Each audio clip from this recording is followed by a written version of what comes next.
Hello, this is Ron Gerber from Angelbeat. I'm so excited to have Patrick here from Arctic Wolf. Arctic Wolf specializes in what's called SOC, or Security Operations Center. As many people in IT know, world of technology loves three-letter acronyms. There's the RSA conference, there's NOC, there is NAC, there is IAM, there is MFA, and who knows whatever other three-letter acronyms I've forgotten. But the basic premise of Arctic Wolf, and I have personally seen this at many live Angelbeat events, is they offer expertise through their Security Operations Center to help organizations focus on your business, which is not stopping cyber criminals. They have the expertise, and it's very useful for even the largest of companies because it's next to impossible to keep up with the latest threats. And as we do this on day one of what I call the coronavirus, not when the attack first hit, but when the U.S. government, the CDC, formally announced a ban on live events, which has temporarily put Angelbeat live events on the sideline. That's why I call this day one of the coronavirus. We're finding that there is increased need for experts like Patrick to talk about the way they protect environments, especially with virtually every single organization now having their workers do their jobs from home. It's yet another security vulnerability that has to be protected, and it's overwhelming organizations. And so in talking to many of the end users that I know around the country, they've asked me for my advice, and I say, you should really consider Arctic Wolf because you have so many things to worry about in just supporting your sales and marketing groups, ensuring that e-commerce-based customer-facing applications work. You really don't want to have to worry about cyber criminals attacking your infrastructure. And believe me, they're out there and they're poised to take advantage of vulnerable people. But if you follow Patrick's advice, you won't be vulnerable. So without any further ado, let me turn it over to Patrick for this informative webinar, because Angelbeat, until the CDC allows us to run live events, is going to be dramatically expanding its online content with experts like Patrick. All yours. Thanks, Ron. I appreciate it. Yeah. So ultimately, like what I plan to kind of just chat about today is a little bit more in the challenges in cybersecurity, specifically for teams who may not be security focused. Obviously, as Ron had mentioned, you've got quite a bit on your plate to begin with. I've yet to talk to an IT person that only does one thing, and that's quite a skill. So I think just like first off, want to just touch on kind of where we are today. I'll move over into a little bit of sort of the evolution of security or the challenges associated with it and what kind of best practice might look like. And then I can kind of describe at a high level what Security Operations Center is and what it does, the functions of it. And then we have some war stories that we can dig into a little bit as well.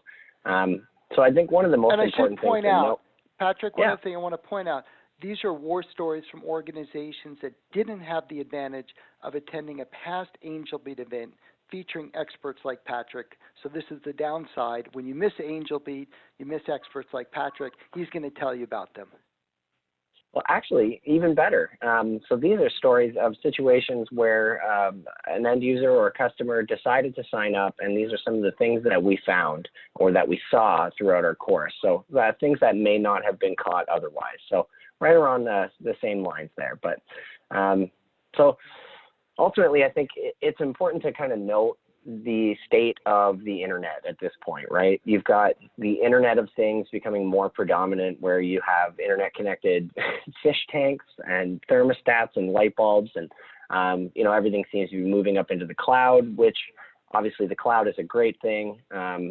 It's for two things, right? It was primarily designed to obviously clean up some space in the office so you don't have to have these server racks and these machines on site, but it also allows for easier access from anywhere in the world. That's sort of a double-edged sword there, because with convenience obviously comes less security. So as all of these things sort of evolve, our attack surface is getting larger and larger, especially with the distributed workforce. We're seeing more of that now due to this COVID thing happening, where people are going to be working from home. That essentially spreads your attack surface across everybody's home networks, and it can be difficult to keep a grip on things in an already difficult situation. So ultimately what we're seeing on average, and this is data pulled from a Ponemon cost of a data breach incident report and some from Gartner. On average, what we see is about 314 days from start to finish in any kind of a security breach or event. So 230 days to actually identify a problem, and then another 84 days after the fact to actually clean it up and get things back to the way they should be. And so, you know, you want to take those months or weeks of time that there's something running in the background that shouldn't be there, and really ultimately reduce that to minutes if you can. So Gartner is saying that about 70% of organizations are unable to process 60+% of their security data. Gartner's also saying the security skills gap through 2020 is going to be over 1.5 million roles that are not filled. And then Ponemon stating that the average cost, if the actual detection and response takes more than 200 days, is over $1 million, which you see more and more wherever you are looking, whatever your source is for the data. That in a lot of cases this could ruin a company, and so that's something that we really need to take seriously and work towards improving. So all of these different types of threats are the most common and can ultimately get by the prevention tools in some cases, right? So we've got I guess the most common at this point is phishing, right? You get in there and compromise some credentials, or maybe get somebody to click a bad link through a very well-crafted email. Ransomware is another one that we see pretty often, where you essentially have your whole network locked down and you can either pay to have it restored, or you have to go and basically wipe everything and start from scratch. And that's not really an option for a lot of organizations. So we still see a lot of people paying the ransom, unfortunately.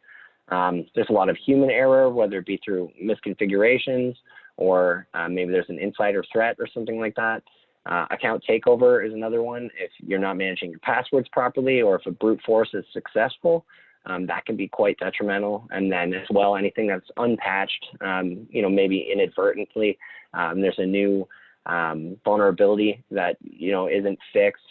That's another way that they can kind of get in. So there's a bunch of different ways that they get in, but ultimately the whole thing about security is that there's layers to it, and there is some best practice and ways that you can kind of build a security program, even if you don't have largest budget for security specifically, or the largest team to kind of manage this.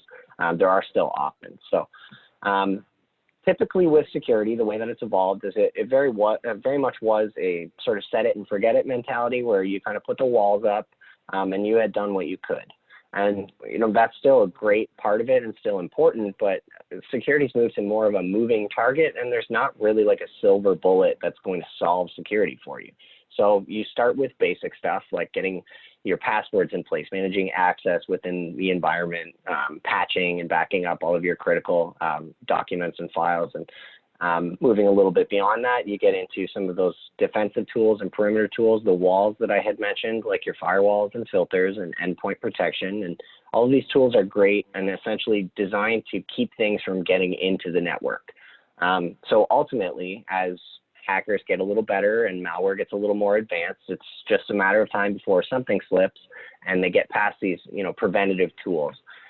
So the natural next step would be to have the ability to aggregate all of that information, to correlate the different data sources, add that human expertise and threat intelligence all into the mix, and ultimately be able to, find an indicator of compromise, run and invalidate it, and then have the plan in place to make, the remediation action. So all of this is building up to a secure by design mentality, or a proactive mentality, where you can actually close that feedback loop, take the data that you're seeing and make improvements in the network based on that.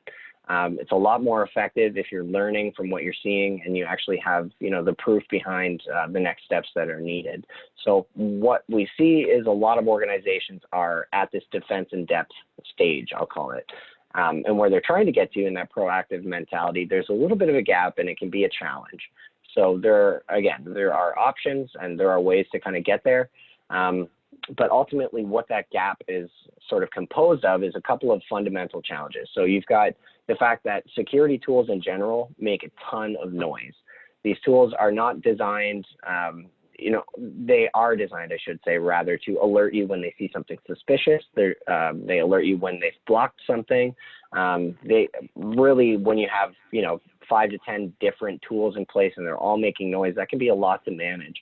And then as well, any kind of compliance that you have, and then add in the different vendors that you have to, coordinate with, or the ones reaching out to you. There's a lot of noise in the security space specifically.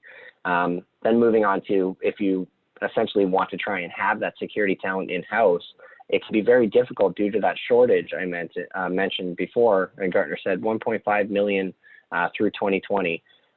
It can be hard to get them. And even if you get an entry-level person, once they have some experience, well, then the offers start coming out and it gets hard to keep them. And the cost of replacing somebody who is supposed to be managing your security for you, it can be excruciating, unfortunately.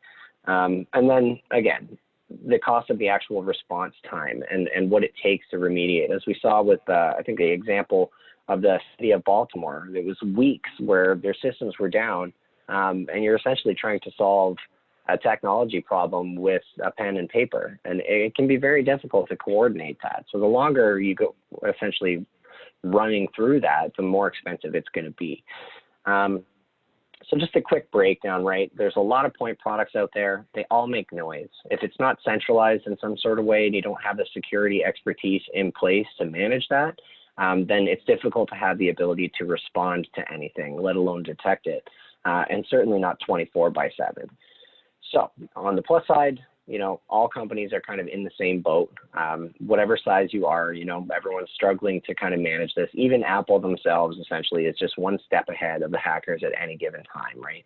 And now they're a pretty large target, but at the same time, right, they still have the same principles to keep in mind. There's social engineering, there's, drive-by attacks, maybe any kind of misconfiguration or a bad patch could bring them down. And so it's just something that everyone needs to take seriously.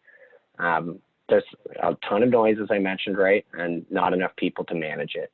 The actual DIY detection and response, if you want to stand up a SIM and try and do this yourself, there's a lot of layers to it, and getting it tweaked and built up properly is a chore within itself. And so really you're left with the question, well, what do we do? Do we build the SOC? Do we just add more layers of the perimeter and prevention tools? Ultimately, like there's a better option out there, more or less, right? So SOC in itself, I think is an important component of a complete security program. It is the natural next step. So it's built up of essentially a ton of the different tools that you likely already have in place, like your firewalls, right? A lot of organizations have an IDS or IPS functionality, hopefully using some sort of encryption. SIM is one component of it, but then there's threat intelligence and antivirus and web application firewalls, and the list goes on of tools. But the main point is that all of these different chunks of the pie get fed into one centralized place, and then you have access to essentially security experts who are managing that. So they want to be able to correlate all those different data points to get context into things and see if you see an indicator over here, where is it moving? Is it moving over there? What else is it affecting? It gives you a sort of the quote unquote sanity check for some of the other tools that you have in place that says it's blocked. Is it actually blocked? There's a ton of different data sources that you have available to you, and it's good to have visibility into all of them at the same time. So ultimately with this, you're able to make that continuous improvement and start to minimize risk over time.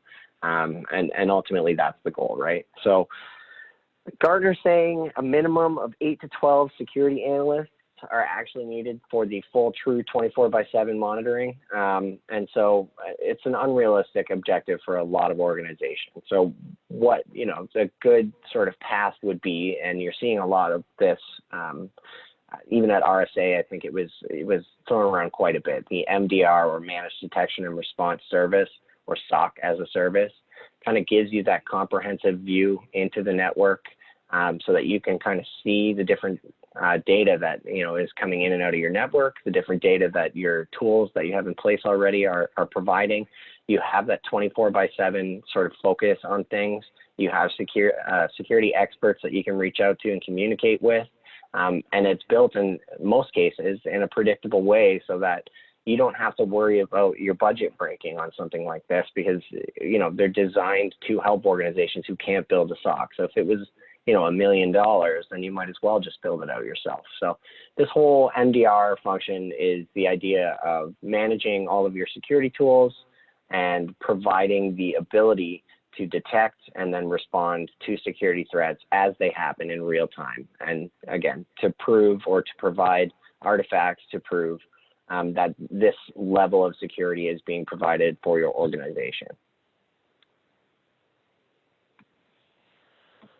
So the war stories are some of the more interesting things that we've seen through our travels, or call it. You know, there are some very unique situations that people can get themselves into, and I think this just highlights some of the stuff that, you know, we were able to see just because of where we sit within the network. So one of the more interesting ones, in my opinion, was this Bitcoin mining situation. So the business risk here is obviously you're trying to protect your network and trying to protect your resources within your organization. It takes a fair amount of processing to do Bitcoin mining. So the idea here was there essentially an IT person within the company was using a server to mine Bitcoin. Now, from my memory, essentially how this worked was we saw a spike essentially in the network traffic that was going to a known Bitcoin server. It seemed to be going in the off hours as well, so that seemed to be anomalous. So the concierge security engineer from Arctic Wolf reached out to the IT staff and said, hey, we're seeing something weird within the network. There's a spike. Obviously, that's not normal. And then it looked like the traffic had stopped. So we're like, okay, well, maybe it was nothing. But then, you know, the following day, we see this spike in the evening again. Seems a little strange. You reach back out to the person, and again, it stopped. So that happened a couple of times. You know, after seeing that on several occasions, we were actually able to escalate it to all the contacts and leadership at the customer. It turned out it was the initial person who had brought on the solution, the initial contact that we had, who was using company resources to mine for Bitcoin. And unfortunately, that person, or fortunately, I guess, depending on kind of how you look at the situation, sadly, that person is no longer employed there. So a little bit ironic in that this person was a huge advocate to pull in an MDR service, but I guess didn't expect us to have that sort of granular visibility into what was going on. Moral of the story, don't mine Bitcoin at work. You know, the other thing I think it also points out is on these kind of activities that might fall under the radar for even the largest organization, it's one of the things that can help an IT organization focus on more strategic tasks, such as how do you go about working with your line of business folks in data analytics, deploying AI, moving securely and correctly to the cloud. We see a very big value add, very cost effectively add, because the organizations don't have to worry about issues like this, which could have totally compromised their business, shut down their ability to service customers because of the computing demands of Bitcoin mining. So I think it's a great example of what Arctic Wolf does for its clients. Yeah, absolutely.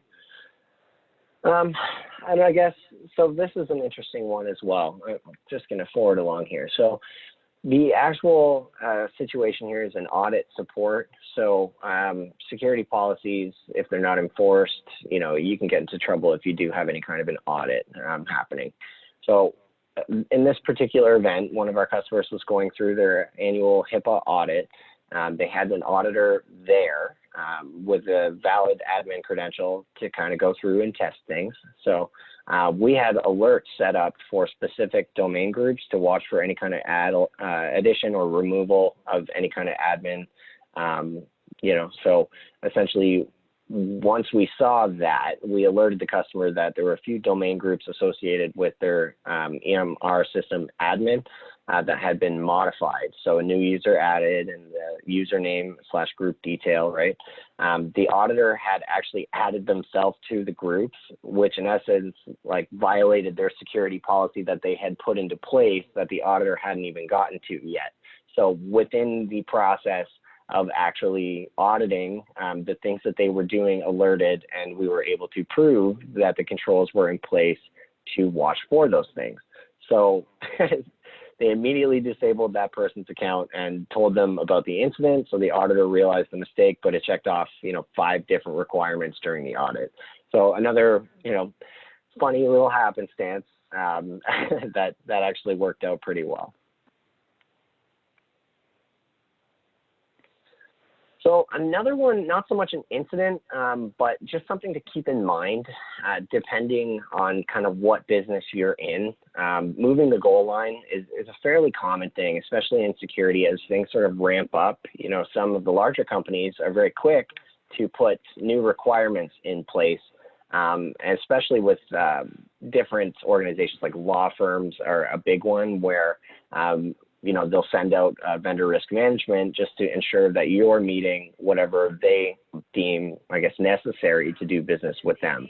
So there was essentially a law firm whose client was Bank of America, initially required their external scanning to be quarterly.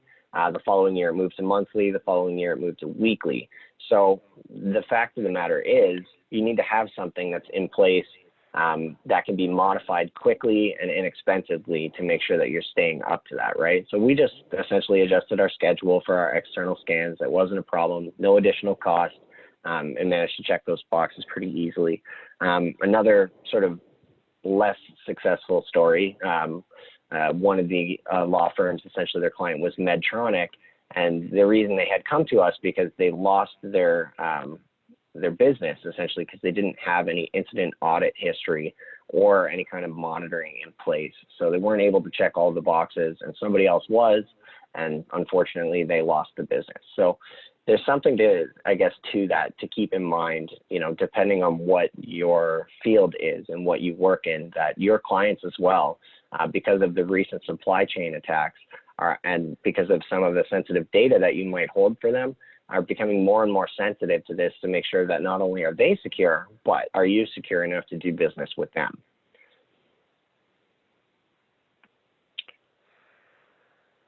So this is, again, another sort of incident where ultimately, trying to figure out if they were breached or not, right? So the story sort of breaks down that a CSE noticed a little bit of traffic going to Russia. So now, the company really was concerned, and we didn't find any evidence of any kind of malicious behavior, and we basically said it's probably not a problem, right? The customer didn't believe us and went to Verizon's incident response team to investigate further because they believed something was wrong. So after weeks of going through this investigation and spending the money on it, they found that nothing was wrong. So we essentially were vindicated in our initial findings that, it was a small amount of traffic. There's a number of different things that it could have been, ad content downloads being one of the big ones, or, mail record lookup. But essentially, unfortunately, that's money that they can't get back. And just to say, again, we do validate things before we actually alert on them. And if you have questions, we can certainly have a conversation about it. But our goal is to save you time and money, ultimately. So we've got a couple more here. The compromised web server, this is actually interesting as well.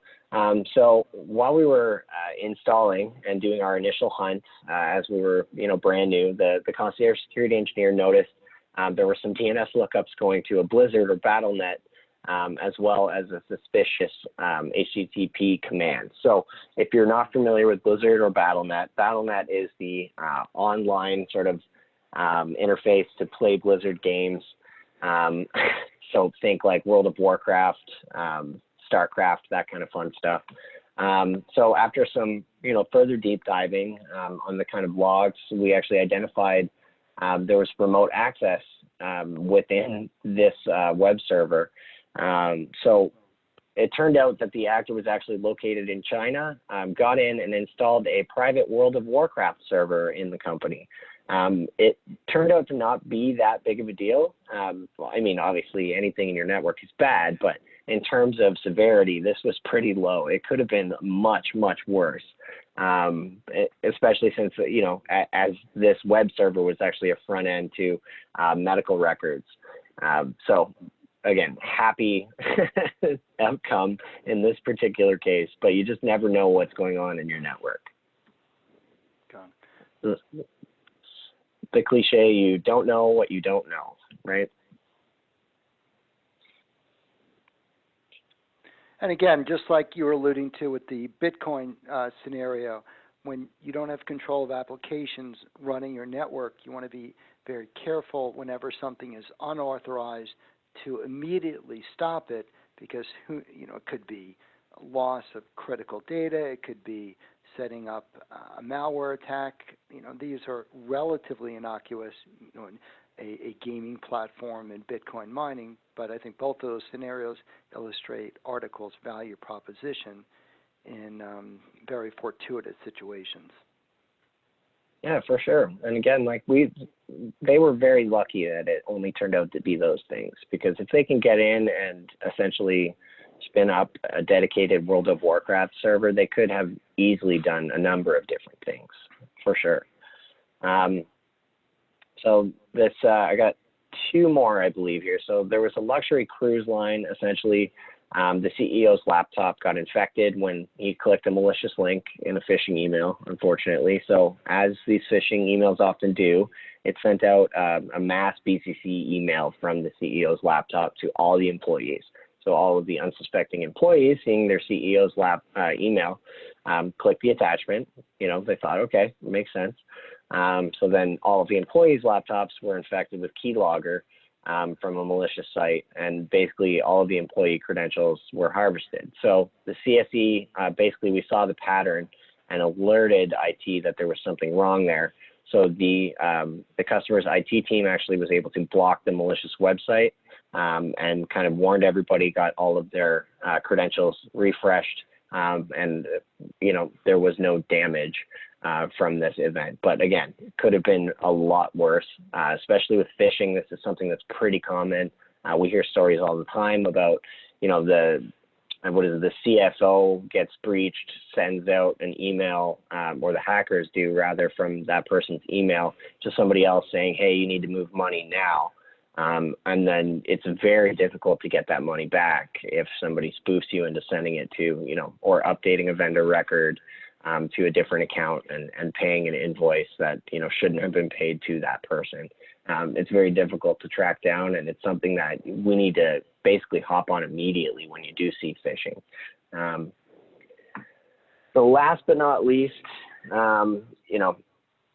essentially there was a compromised credential that was used to kind of cipher out money from a vendor. So I think this kind of goes along with what I was just talking about there.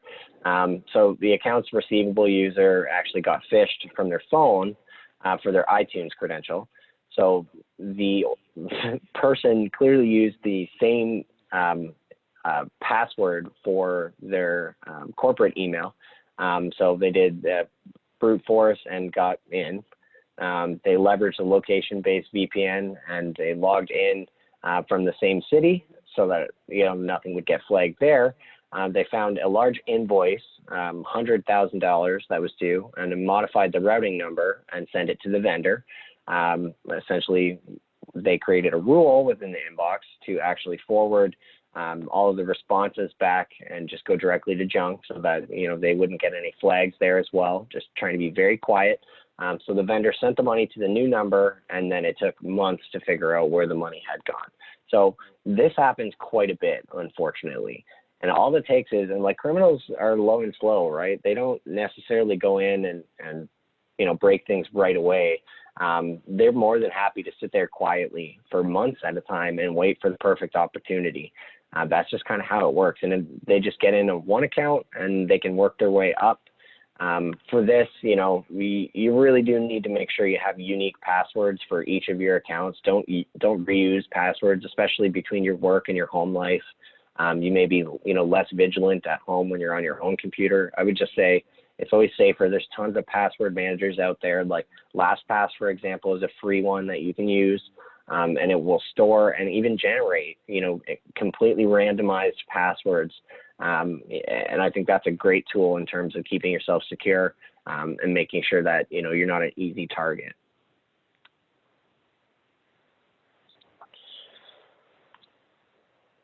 And that is pretty much it from me. So hopefully you found some of this, informative, helpful, or even entertaining at the very least. There's quite a bit out there to explore in terms of the cybersecurity world and what's available. So, Patrick, I think that was very informative. It's always a good idea to see real-world examples. From my perspective at Angelbeat and all the live events we did, we know that that the knowledge that firms like Audit Wolf has makes it so much easier for all organizations. And as we deal with the coronavirus, it's just accelerating the demand for these security services, because there are coronavirus scammers out there saying, click here, we have the only source of hand sanitizer. And more often than not, it's malware, it's ransomware, etc. So as everyone is working from home, we encourage you to go to the audikwolf.com website to learn more. You can get more information at angelbeat.com. We'll be continuing to offer you a wealth of digital content, online information, as we all work together to get through the coronavirus.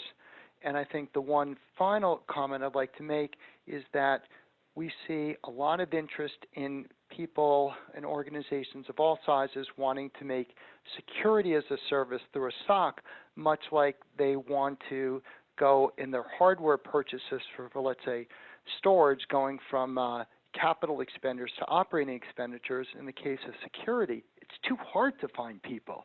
And beyond some of the ability to manage your ongoing expenses, you get a lot more expertise. Patrick, is there anything else you want to add before we end this very informative webinar? No, I think that's it. I guess other than, everybody stay safe out there, and looking forward to getting back out there and seeing everybody's face. So. All right, sounds good. Thank you very much. I'm going to end the webinar now. All right, thanks.